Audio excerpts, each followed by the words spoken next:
then we started our workup in December of '07. So you're training down south with that unit? Down south? Talk yes, to me. Where Fort Campbell, Kentucky, which is the Army base. It's on the Tennessee-Kentucky border.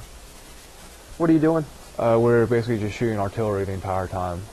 Anticipating that we're going to go over there and just do artillery missions. Okay. Were you training with the Army, or? Oh, no. We were just trained on the Army base because actually it's cheaper for Marines for some reason to train on Army installations. I don't know how that works out, but somewhere higher up in the government they found out that's cheaper. And so you're staying in barracks?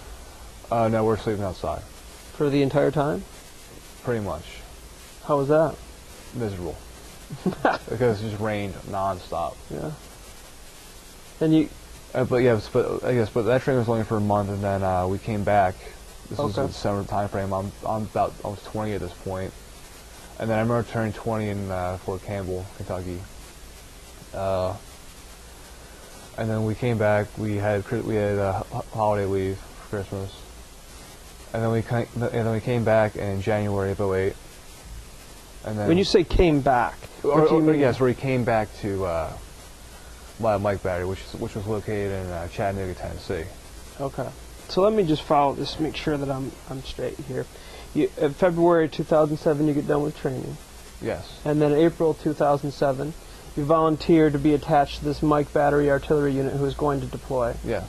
At that point, they go down to Fort Campbell, Kentucky, and you're training for how many months does that training last for at Fort Campbell? The Fort Campbell training only lasted a month. Okay, so that brings us to May 2007, is that right?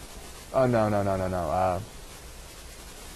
This was the Fort Campbell training. That was I go down there just to meet them. I was just basically doing the regular garrison active duty thing. Okay. And then we started the actual workout training, actual field training in December of '07. Okay, so what were you doing in the meantime there?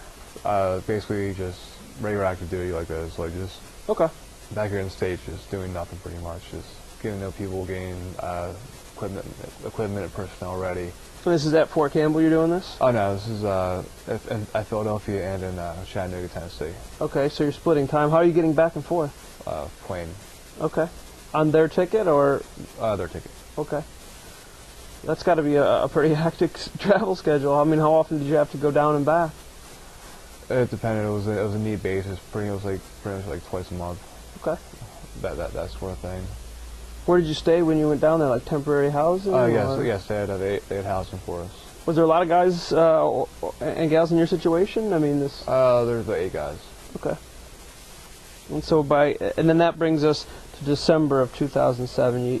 You have Christmas leave. Yes, but before that we did have the training, but we already covered that. And then with Christmas leave, pretty much enjoy my 20th birthday, and then right after the New Year, I was headed back to Chattanooga, Tennessee, where Mike Battery was at, and then we stayed there for 4 days. And then I believe it was January 5th, we headed out to Camp Pendleton, California. Okay.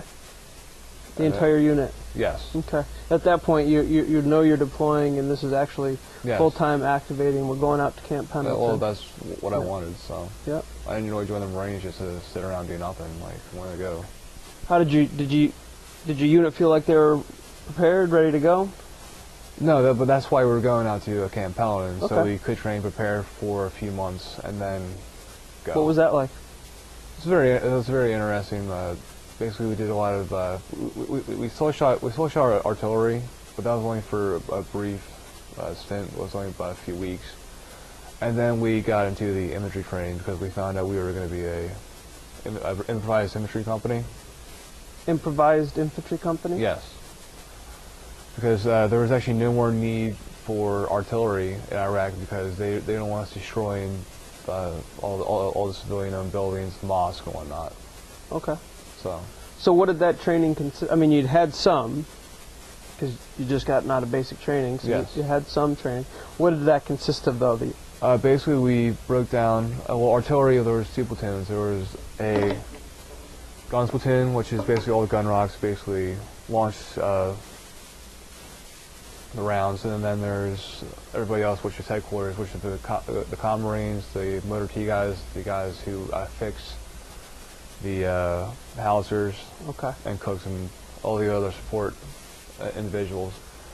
So instead of the 2 platoons, we combined people, the guns and headquarters platoons, and then we made 3 separate platoons of infantrymen. Okay. This is a pretty big reorganization. When you got to Pendleton, you didn't know before you were leaving, right? Yes. Oh yeah. Or yes. Yes. We knew that we were going to Pendleton. Okay. Yes, because that was part of the plan. Okay. So what was that like? The reorganization. Do you think it went pretty well? How was Yes, your it training? did. It combined people with like different backgrounds and whatnot. Because there was some animosity between gun platoon and headquarters platoon. Why? Because for some reason the guns, they think they have the biggest dick in the world. Because their gun rocks, and Yeah.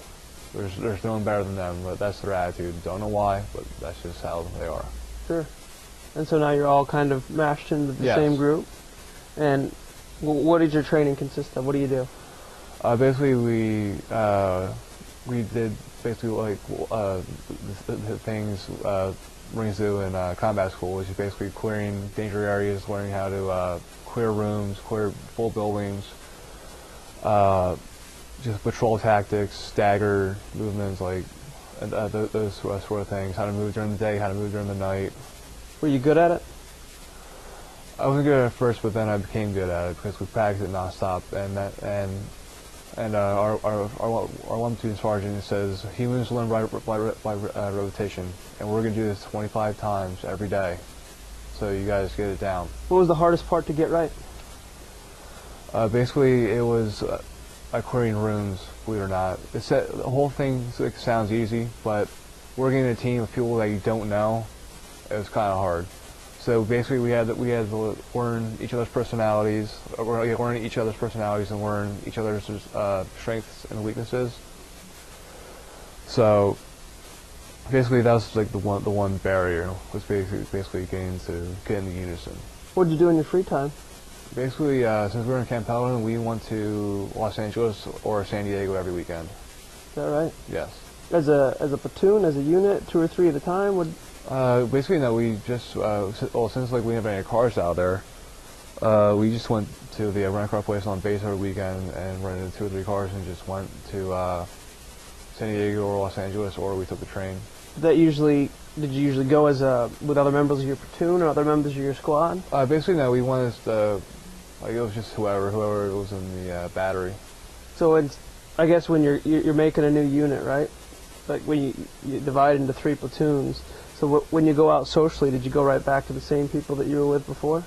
No, because we were like before that, we were like, the 2 platoons, and we still interacted, we were still friends. Like, Sure. that would never ever change because every Marine's your brother, and there was no issue with that at all. Like, we were all friends. Like, I guess what I'm getting at is during this period of time, could you feel yourself starting to come together as in the new platoon that you had in the new situation? I mean, we started to become closer, and I'm actually still friends with the majority of the people today.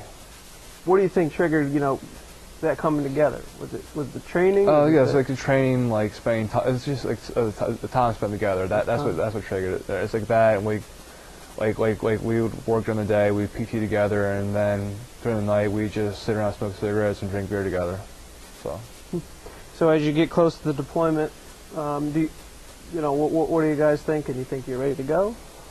We're starting to get the mindset like this is what we're gonna do, like because we designated people like for certain spots and whatnot.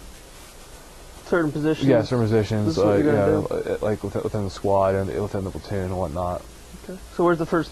You leave the United States. What's the first? When do you land? I mean. I left from Miramar, California on the 16th of April, 2008, which is Southern California's Air Force Base. Mm-hmm. It's actually multiple services there, but it's primarily Air Force. Left there 16th of April 2008. From there, we boarded No Air, which is basically a civilian contracted jetliner. We then went to Canada. I forget where in Canada, but we got the plane. It was snowing, and then we decided to have a snowball war on the